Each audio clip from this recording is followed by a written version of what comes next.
Muy buenos días, gracias por acompañarnos. Bienvenidos a esta jornada de martes 22 de julio de 2025. Somos Clave S, puedes seguirnos en directo a través del Facebook Live o también a través de nuestro canal de YouTube como Clave S. Además de informarse en lo que sucede en la ciudad del país y el mundo a través de nuestras plataformas en redes sociales como Clave S. Gracias por acompañarnos. Bienvenidos a quienes se conectan en nuestras plataformas tanto a nivel local como internacional. Mañana, como de costumbre, soleada, parcialmente nublada, es la característica del verano. Vamos a ver una panorámica a esta hora del Distrito Metropolitano de Quito, aquí en el edificio Rubio, desde el piso 9, que transmitimos todos los días desde esta jornada matinal de día martes. Se prevé una máxima de 23 grados centígrados, una mínima se registró a la madrugada con una temperatura de hasta 9 grados centígrados. Es la característica de verano en toda la sierra ecuatoriana. Y bien, empezamos de esta manera. Adolfo Macías Villamar, conocido como el alias Fito, fue extraditado el pasado domingo hacia los Estados Unidos y ya ha declarado en una primera audiencia en la Corte Federal de Brooklyn, estado de Nueva York. Se le acusa de 7 delitos. 2 de ellos los más importantes, o por lo menos los que más podrían traerle 50 años de cárcel en una prisión federal de Estados Unidos. Narcotráfico, asociación ilícita con carteles mexicanos de la droga y por supuesto también tráfico de armas. La cadena internacional Telemundo, con su filial Telemundo 47, un canal de Nueva York, nos contaba esto ayer de lo que ha sido esa jornada de alias Fito ante la Corte de Brooklyn y sobre todo ante la jueza y el fiscal que lo han sentado en el banquillo de los acusados. Esta edición comienza con una noticia en desarrollo. El capo ecuatoriano José Adolfo Macías Villamar, alias Fito, fue extraditado aquí a los Estados Unidos y esta mañana comparecerá por primera vez en corte de Nueva York. Alias Fito enfrenta cargos de tráfico de armas y cocaína y nuestro compañero Rafael Pujols está en vivo desde el Tribunal Federal de Brooklyn. Rafa, tienes todos los detalles. La verdad que este ha sido un duro golpe al narcotráfico. Te escuchamos. Es así, se ha concretado luego de que el gobierno de Ecuador accediera a extraditarlo luego de la aprobación de un referéndum. El traslado de alias Fito se concretó precisamente ayer domingo cuando fue sacado del Centro de Privación de Libertad La Roca en Guayaquil y entregado a las autoridades estadounidenses. El avión despegó poco después de las 2 de la tarde y aterrizó en el aeropuerto MacArthur aquí en Long Island. El temido líder de la banda criminal Los Choneros, José Adolfo Macías Villamar, alias Fito, según su abogado, se declarará no culpable de los cargos de narcotráfico y tráfico de armas aquí en la Corte Federal del Distrito Este en Brooklyn, en una audiencia que se llevará a cabo hoy. La recaptura de Macías ocurrió el pasado 25 de junio en una lujosa vivienda tipo búnker en Montecristi de la provincia Manabí, a casi un año y medio de haberse fugado de la cárcel regional de Guayaquil, donde cumplía una condena de 34 años por múltiples delitos. El 8 de este mes, Estados Unidos formalizó el pedido de extradición que fue aprobado por la Corte Nacional de Justicia una semana después con el consentimiento del propio Fito. Ahora se trata del primer ecuatoriano extraditado desde que se reinstaló esta figura legal en 2024 tras un referéndum, Rosarina, como sabemos, que fue impulsado por el presidente Gustavo Noboa contra el crimen organizado. Esta es toda la información. Regreso contigo al estudio. Estaremos muy pendientes a esta comparación. Bueno, esto ocurría ayer en el estado de Nueva York, en Brooklyn, en el condado, precisamente allí en la Corte Federal. Ayer se ha declarado oficialmente, por lo menos la primera información que tenemos, como no culpable de los 17 cargos que se le acusan. Para analizar un poco esta estrategia, este impacto mediático que ha hecho el gobierno del presidente Noboa y las políticas de seguridad, nos conectamos a esta hora de la mañana con el docente e investigador Daniel Pontón. Es maestro, es profesor de la área de defensa y seguridad del Instituto de Altos Estudios Nacionales en Quito. Daniel, buenos días.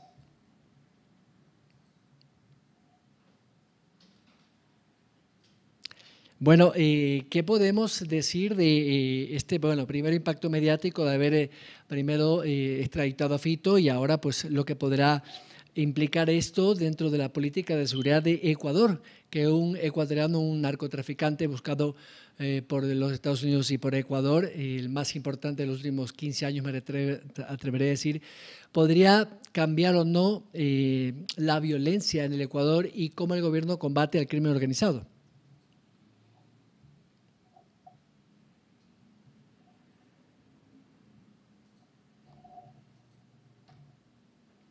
Daniel, me parece que hay algún problema con el micrófono. Perdón, sí. Ahora sí. Bueno, te decía que hay un precedente, ¿no? O sea, se genera un precedente, porque claramente es la primera vez que pasa algo de esta característica del país. Tengo entendido que es el primer ecuatoriano que se acoge, bueno, que es afectado por este tipo de medidas, justamente el concepto de la extradición, que bueno, fue aprobado el año pasado después de una larga lucha política, digamos, frente a este tema. Y claro, dentro de lo que es la historia del narcotráfico, el crimen organizado, creo que podemos decir que hay un antes y un después de luego de esto. Si va a haber una afectación, bueno, habrá que analizar un poco si el mensaje que se quiere llegar aquí, ¿no? Es lo que en un momento en Colombia se decía. Si algo le temen los narcotraficantes a la extradición, los narcotraficantes tenían en el argot popular ese discurso de que prefiero una tumba en excepto en Colombia que una muerte perdón, una cárcel en Estados Unidos. Y bueno, al parecer en Ecuador la cosa fue distinta porque el proceso se ha dado de forma muy expedita. Fito aceptó justamente la extradición la semana pasada y eso demuestra que él prefiere totalmente lo contrario a lo que se decía en su momento en Colombia, ¿no? Él prefiere una cárcel en Estados Unidos que una tumba segura en Ecuador. Y eso me parece que eso pone un poco el debate en otra línea, ¿no? De qué es realmente lo que Fito está buscando y cuáles fueron las condiciones primero para su captura y de hecho para que él actualmente se acoja a la justicia estadounidense. Todos sabemos que es una justicia que funciona muy distinta a la nuestra para obviamente ejercer su pena. Y me parece que ahí los efectos sobre eso no están muy claros. Ahora, ¿qué es un precedente? Es un precedente, porque obviamente es una medida, digamos, distinta. No deja de tener un mensaje, digamos, de ser implacable frente al crimen por parte del gobierno, de ser implacable frente al crimen, sobre todo con lo que son estos delincuentes de alto valor y que tienen también acusaciones en países en el extranjero, ¿no? Y que obviamente bajo estas circunstancias se pone en prueba la figura de la extradición. Que eso vaya a tener implicaciones sobre la curva delictiva, al parecer, bueno, empezamos con malas noticias porque esta semana ha sido atroz, ¿no? Estas dos últimas semanas, lo que está pasando en Manabí, al parecer, tiene mucho que ver con el tema de Fito y todo lo que es el proceso de reconfiguración de la dinámica criminal, sobre todo en un lugar tan importante como el puerto de Manta, que tradicionalmente ha sido un epicentro del crimen, sobre todo el narcotráfico. Y de alguna otra forma, me parece que lo que se está demostrando es que vamos a vivir meses de mucho conflicto, este famoso conflicto criminal que no logra definirse cuál va a ser el desenlace final de esto, ¿no? Posiblemente vamos a tener muchos eventos sorpresas y muchas decepciones respecto a ese tema, ¿no? Y bueno, y también yo me cojo a lo que es la historia, ¿no? La larga historia del narcotráfico, le digo que no solo se le ejerce en Ecuador, se le ejerce en varios países de la región, donde el tema de la extradición es parte de la historia del narcotráfico. Y me parecería que la explicación es que, bueno, si bien es cierto, logra tener ciertos impactos sobre desmontar ciertas estructuras criminales, es decir, lo que se llamaría guerras intermedias, guerras de corto plazo, pero al final de cuentas prevalece la dinámica económica del crimen organizado o del narcotráfico, que lo que hace es mutar de forma de operar, mutar digamos, de estructuras criminales, de nombres de personas y también de su perfil criminológico, pero al final las actividades persisten, ¿no? Ojalá esto tenga alguna comienzo para que por lo menos, no sé si en el tema del narcotráfico, por lo menos en la curva de violencia podamos tener un alto y un después. Yo no soy muy optimista realmente. Bueno, son 30 muertos en menos de 72 horas desde que asesinaron a alias del Mexicano. En fin, tenía una serie de alias Briones, Leonardo Briones, principal líder de los Lobos en Manta. Luego de eso, pues en la noche hubo 6 asesinatos del lado contrario, el día siguiente igual, este fin de semana fue igual de sanguinario, 11 muchachos fueron asesinados en playas y en fin, podemos poner decenas de ejemplos.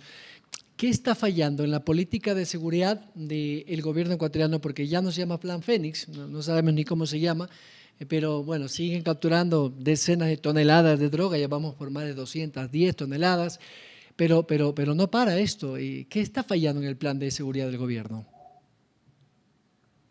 Bueno, es que yo no sé si el gobierno de pronto se hace una retórica bastante repetida por parte de la gente que hacemos análisis, decir no hay plan. Bueno, yo creo que cuando se discute ya es de llover sobre mojado. El gobierno al parecer no cree en la planificación. De pronto, por eso que ni siquiera habla de Plan Fénix, por su momento hablaba de Plan Fénix, ahorita ya pasó de desapercibido este tema. Y al parecer ellos se acogen más por la cuestión operativa, ¿no? Vemos una forma de gestionar la cuestión de la gestión, perdón, la redundancia de seguridad muy apegada al tema operativo. O sea, ellos creen en la lógica de que esto se resuelve haciendo trabajo con la gente, en las calles. Tenemos a ministros, muy por la impronta, digamos, comunicacional de ellos está orientada por ejemplo, a estar presentes en situ, en los lugares donde se cuecen las habas, ¿no? De hecho, tuvimos al ministro Reinberg y al ministro Lofredo en la captura de Fito, ¿no? Vestidos de camuflaje, prácticamente confundidos con la gran eh, estructura de operativa de la policía, que tiene que ver con generales, comandantes y todo lo que habla, lo que genera la policía. Pero realmente lo que se sabe es que la parte estratégica, porque más allá de que tengamos plan, por lo menos tenemos que tener los objetivos estratégicos del gobierno claros hacia dónde debe ir.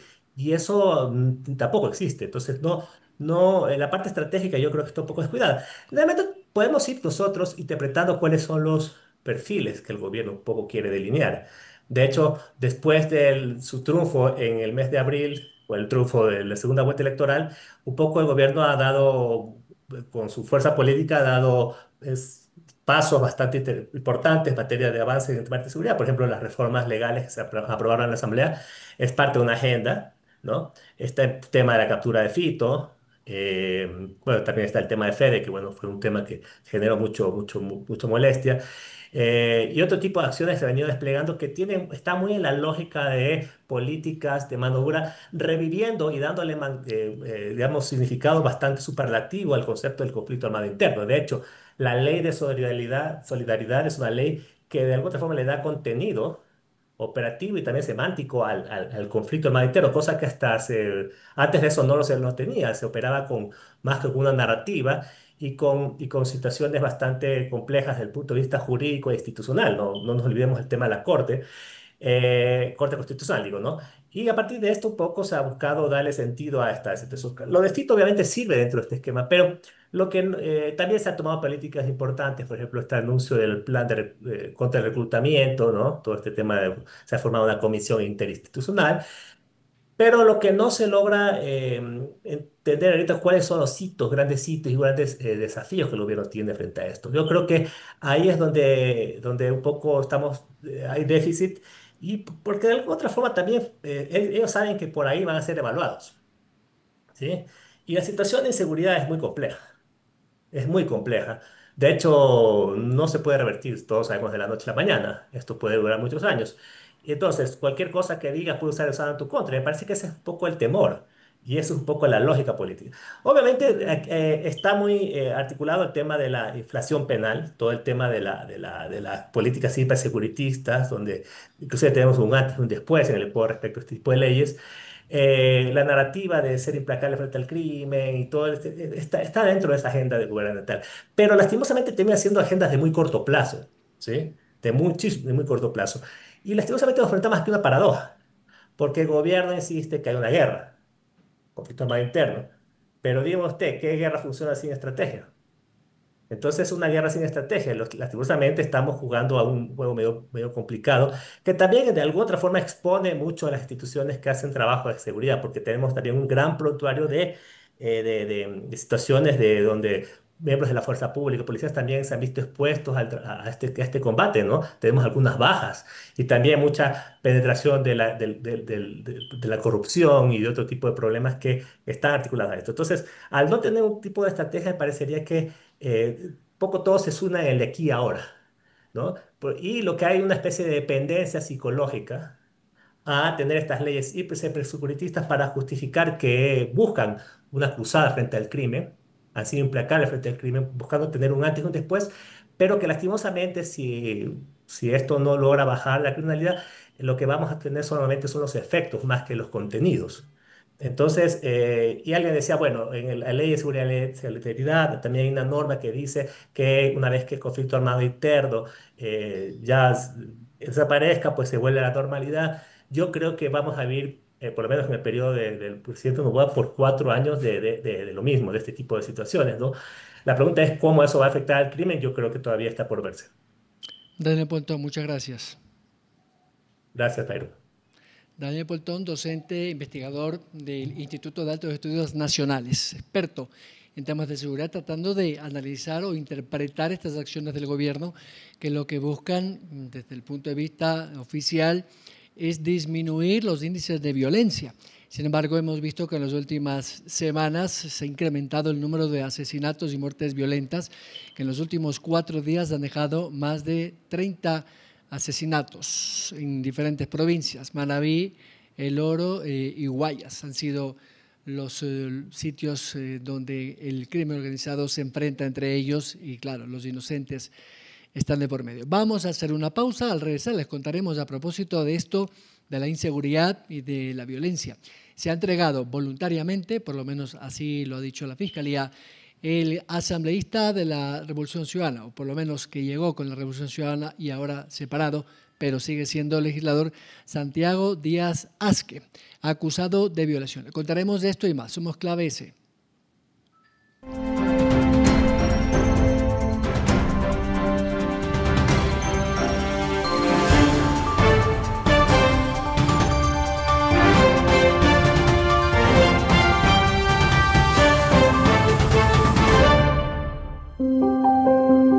Hola, bienvenidos a Resplandor. Somos una comunidad terapéutica diferente en la cual estamos orientados a la rehumanización de las personas que lamentablemente han tenido que vivir los horrores de la adicción.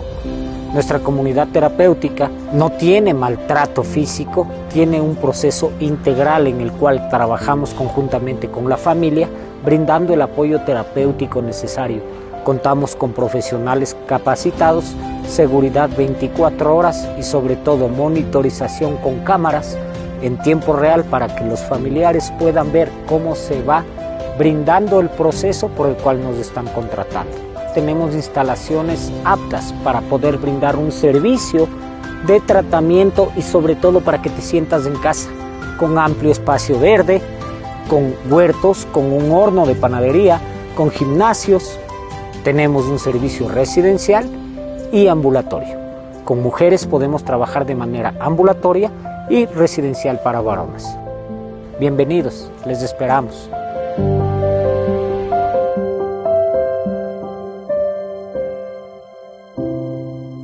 Onki Constructora. Con el talento y la fuerza del pueblo ecuatoriano, unimos caminos, levantamos sueños y construimos las bases de un futuro más grande. Onki.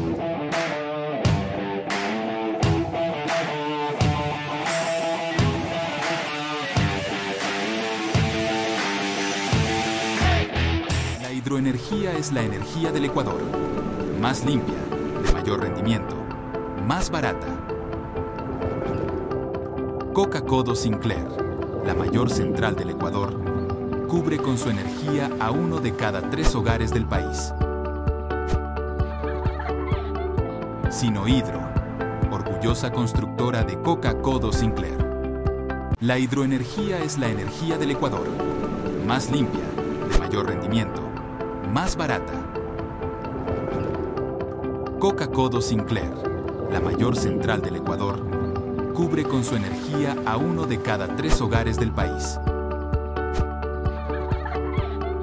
Sinohydro, orgullosa constructora de Coca-Codo Sinclair. El verano llegó, el bosque se secó. Hay vida escondida, la que el fuego mataría. No prendas la fogata, que una chispa todos mata. Si eres agricultor, apaga esa llama, por favor. Ponte pilas, juntos contra el fuego. Este es un mensaje del Cuerpo de Bomberos Quito. Denuncia los incendios al 911. Yo les invito a que nos sigan en Quito Capaz, el espacio para topar todos los temas de la ciudad capital y de la provincia de Pichincha. Todos los miércoles a partir de las 7 de la noche. Yo les invito a que nos sigan en Quito Capaz, el espacio para topar todos los temas de la ciudad capital.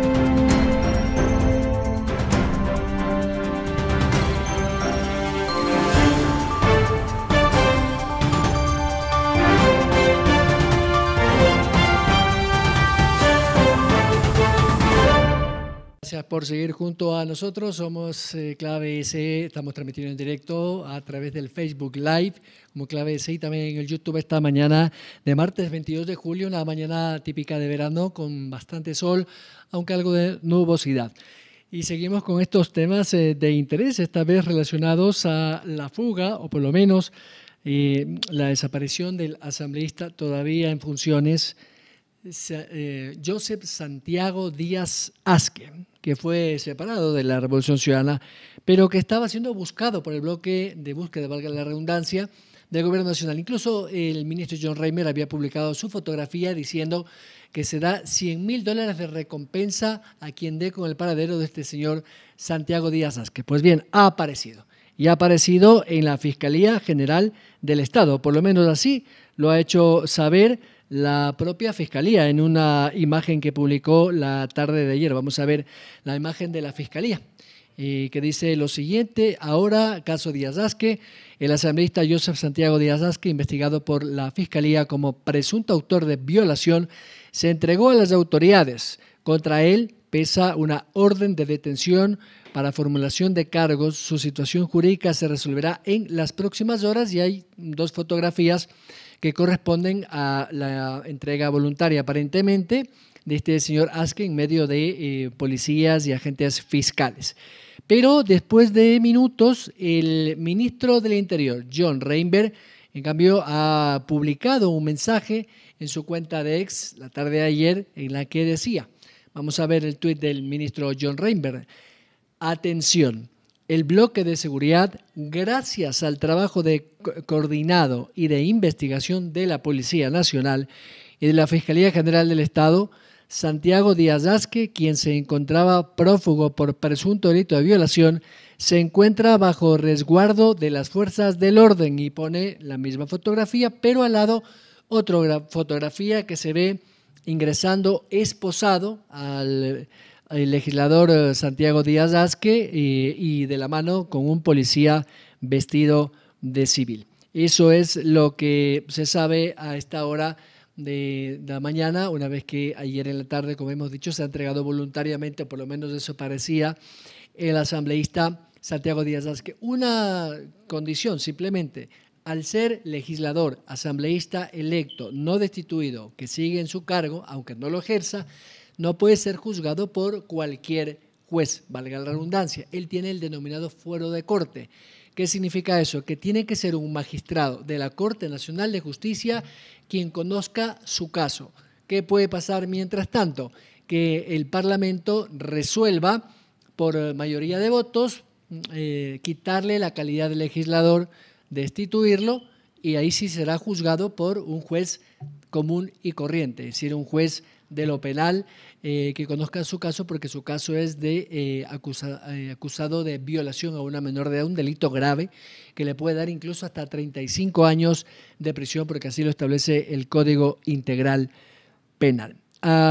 Y a propósito de inseguridades, Y vamos a ver imágenes, ya son más de 3.500 soldados que están en la provincia de Manabí.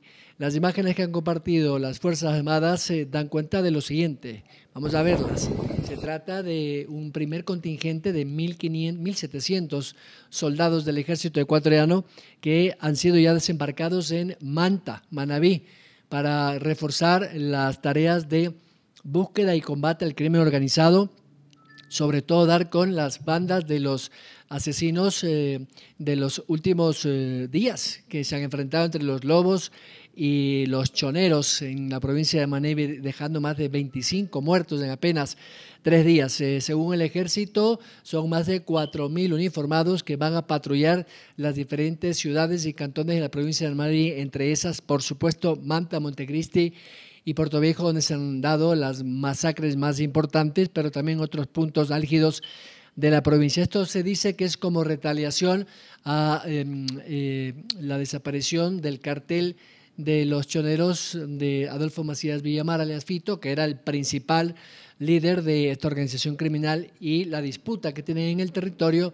con los lobos, que también ha sido asesinado uno de sus principales lugartenientes. Pero eso, por un lado. En la parte política, vamos a regresar al Parlamento. La Asamblea Nacional, a través de la Comisión de Fiscalización, ha conocido la declaración vía digital del señor Javier Jordán, que como ustedes saben vive en Estados Unidos autoexiliado, pero que fue nombrado por el delincuente, que sí fue a la comparecencia personalmente y porque así lo decidió él, Daniel Salcedo, a la Comisión de Fiscalización, a decir que en el reparto de los hospitales y la corrupción de los hospitales estuvo el señor Javier Jordán, por lo que este último pidió ser recibido en la Comisión de Fiscalización. Pues bien, el presidente de esta comisión en el Parlamento, el asambleísta del gobierno de ADN, de la bancada de ADN, Ferdinand Álvarez, dijo que si no está presente el señor, no es válida su comparecencia, aunque su abogado sí estuvo presente. Escuchemos parte de lo que fue esta agitada y controversial comparecencia la tarde de ayer en el Parlamento Nacional. Lo que se hace, muchas veces como políticos tenemos que realizar ciertas acciones que van a pegar a la ley. Y él aquí termina embarrando o señalando al expresidente Rafael Correa. Dice que en el 2023 el señor Javier Jordán me financió a mí un pasaje para Estados Unidos que demuestre que me ha financiado en lo absoluto. El objetivo era para obtener información sobre vínculos de corrupción del expresidente Guillermo Lasso. Yo accedí inicialmente a comprar el pasaje aéreo para que él viajara a Miami, dice, pero me negué tajantemente a colaborar cuando me dijo que la información involucraba a los hijos del expresidente y se necesitaban $50,000. Malo jurar. Tengo una hija. Y no la voy a meter en temas políticos, pero por mi honor, jamás he hablado con este delincuente. Jamás he cruzado la palabra con este prófugo. Lo que sí pasó, que en ese momento, por pedido del expresidente Rafael Correa, viajé a Estados Unidos a revisar una información que comprometía al expresidente Guillermo Lasso y a su familia. A mí, alguien muy cercano al señor Javier Jordán, eso sí, me fue a ver y me dijo que revisara la información. A mí me pidieron del movimiento que haga esa revisión de información jurídica. Fui, revisé la información jurídicamente, luego entre ellos decían que esa información costaba $300,000 y que le iba a pagar el señor Javier Jordán directamente hablando con el expresidente Rafael Correa. Eso fue lo que pasó Javier Jordán, prófugo de la justicia. Otros hechos relevantes, dice, que durante la... Y bueno, hay que esperar a ver qué pasa porque esto recién empieza. Entre declaraciones, mutuas acusaciones entre Javier Jordán, Daniel Salcedo y el propio legislador Ferdinand Álvarez, va a aparecer más nombres sobre estas presuntas corrupciones en los hospitales públicos en la época de la pandemia. Esto fue en el gobierno de Lenín Moreno, donde se hablaba de que se repartían los cargos y se repartían los hospitales como cuotas de poder. Recordemos quién estaba de ministra del Interior de esa época, doña María Paula Romo, quien, dicen algunos, sería quien fue la orquesta para entregar los hospitales a cambio de votos en el Parlamento Nacional. Pero eso serán las autoridades que resuelvan y sobre todo puedan determinar si efectivamente eso fue verdad o no, de acuerdo a lo que denuncia el señor Salcedo y el señor Javier Jordán. Y precisamente en el Parlamento la tarde de ayer fue condecorado con la medalla al mérito con el collar de Gran Cruz Vicente Rocafuerte. ¿Quién? Moisés Caicedo, nuestro gran crédito ecuatoriano, campeón del último Mundial de Clubes. Vamos a ver las imágenes que compartió la Asamblea Nacional. Esto ocurrió ayer en el Pleno del Parlamento Nacional, donde el propio presidente del organismo, de la institución, Niels Olsen, acompañado de las dos vicepresidentas y los demás miembros del Consejo de Administración de la Legislatura y el Pleno de la Asamblea, fue ovacionado a propósito Moisés Caicedo y entregó, se le entregó esta medalla al mérito deportivo, conocida como medalla o Gran Cruz Vicente Rocafuerte. Enhorabuena por Moisés Caicedo, que además estuvo acompañada de su señora esposa, y también estuvieron otros deportistas que ahora son asambleístas. En el caso de el asambleísta de la provincia de Esmeraldas, de la Revolución Ciudadana, Frison George, que actualmente es asambleísta parlamentario de la provincia de Esmeraldas. Es la imagen que por lo menos nos deja positivo mensaje a los ecuatorianos que cuando alguien tiene un sueño lo puede lograr. Enhorabuena por Moisés Caicedo y que siga cosechando triunfos. Reconoce el aporte. Solamente decirles que siguen los trabajos de reparación de la tubería de la empresa de agua potable en el sector de la Mica, ya arriba a 4.000 metros de altura en el Parque Antisana. No ha podido ser posible la unión de las tuberías, por lo tanto el sur de Quito, los 400.000 vecinos y vecinas siguen sin agua y no se sabe hasta cuándo. Esto que vamos a ver es lo último que ha informado la empresa de agua potable en sus cuentas institucionales de redes sociales.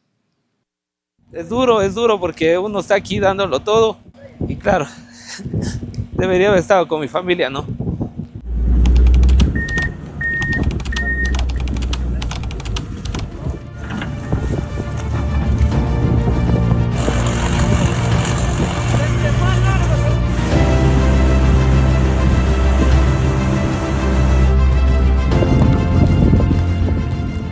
Ustedes, como pueden observar, las condiciones climáticas son muy severas. Imagínense a menos 2, 3, 4 grados de temperatura, pero allí estamos con todo el equipo, ahí estamos al frente de la situación.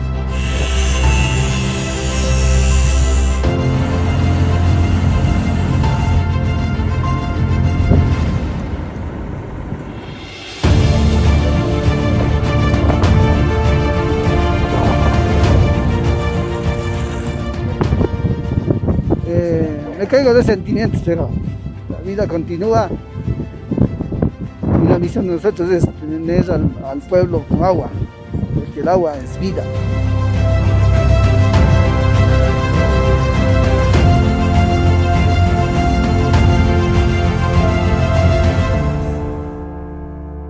Alcalde.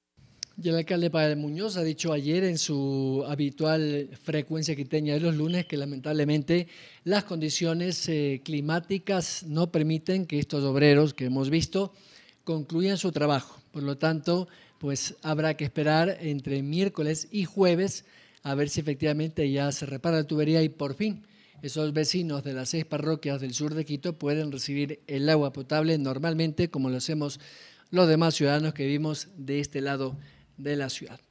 Con esto ponemos punto final a esta entrega informativa. Gracias por continuar junto a nosotros. Por supuesto, siga informándose a través de nuestras plataformas en redes sociales. Somos Clave S. Gracias y buenos días.